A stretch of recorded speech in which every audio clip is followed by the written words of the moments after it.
Presentasi kasus psoriasis vulgaris.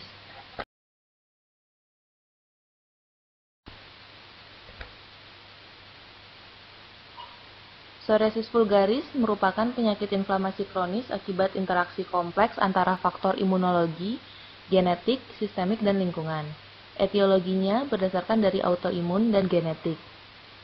Prevalensi di dunia sekitar 0,6% sampai 4,8% dari 125 juta orang, dan 75% sebelum usia 40 tahun.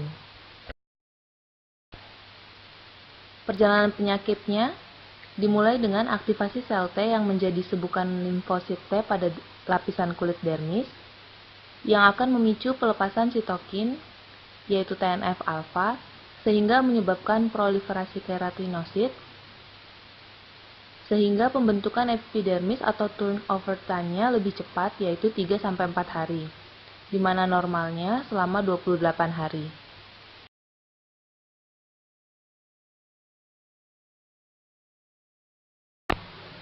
Psoriasis sendiri dibagi menjadi beberapa jenis, yaitu psoriasis vulgaris, psoriasis gutata, psoriasis inversa, erythroderma psoriasis, psoriasis pustulosa, psoriasis palmar plantar, dan psoriasis fasial.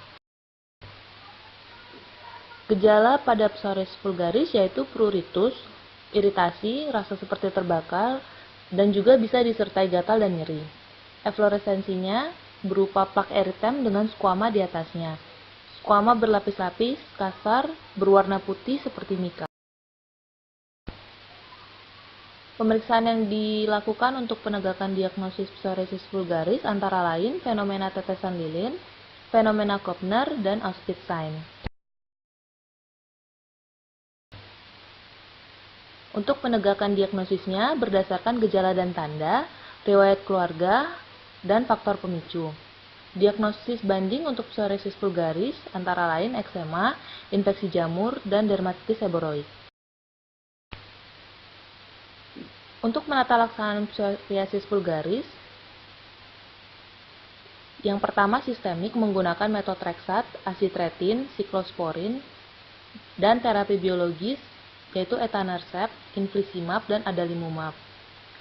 Yang topikal berupa emolien, kortikosteroid, kalsipotrien, agen keratolitik, antralin, dan fototerapi.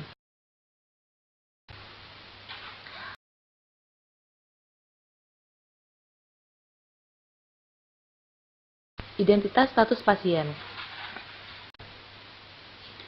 Keluhan utama, pasien datang dengan gatal, kemerahan, dan bersisik di bagian tangan dan kaki.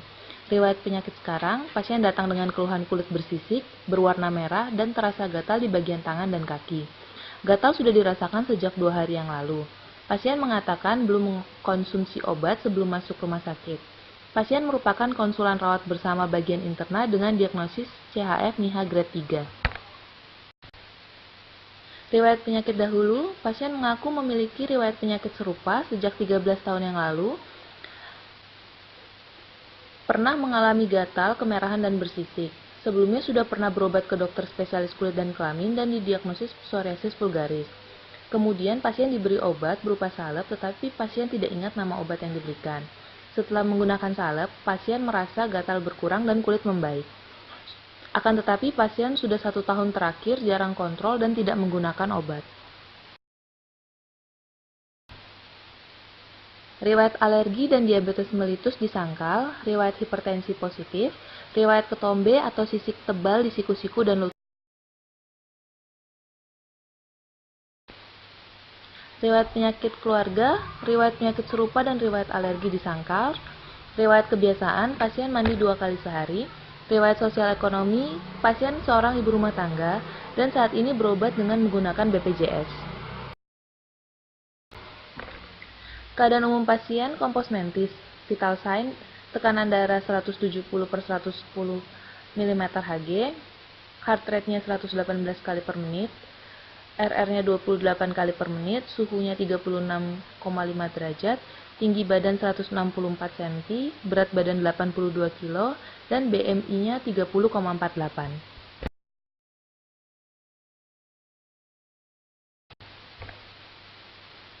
Status dermatologis pasien Pada regio facialis, brachii, dan pedis tampak plak eritem dan sebagian hiperpigmentasi, multiple confluence disertai squama tebal di atasnya.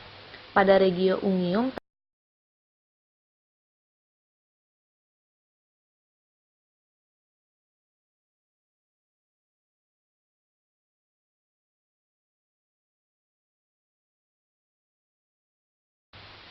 bisa dilihat pada regio facialis dan brachii tampak plak tebal disertai.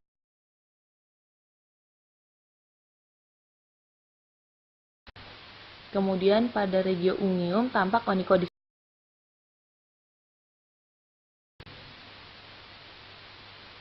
Pemeriksaan penunjang dilakukan pada pasien dengan hasil fenomena tetesan lilin positif, Auspitz-Stein positif, SGPT dan SGOT.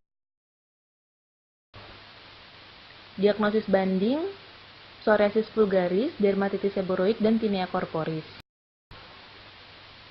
Diagnosis kerja pada pasien ini, psoriasis vulgaris. Terapi yang diberikan berupa medikamentosa dan edukasi. Medikamentosa diberikan methotrexate 10 mg per minggu, cetirizine 1 kali 10 mg, asam salisilat 5% ditambah vaselin album 30 gram ditambah inerson 30 gram, kemudian dioleskan 2 kali sehari. Kemudian LCD, liquor carbonis deterjen 4% in black shampoo 100 ml.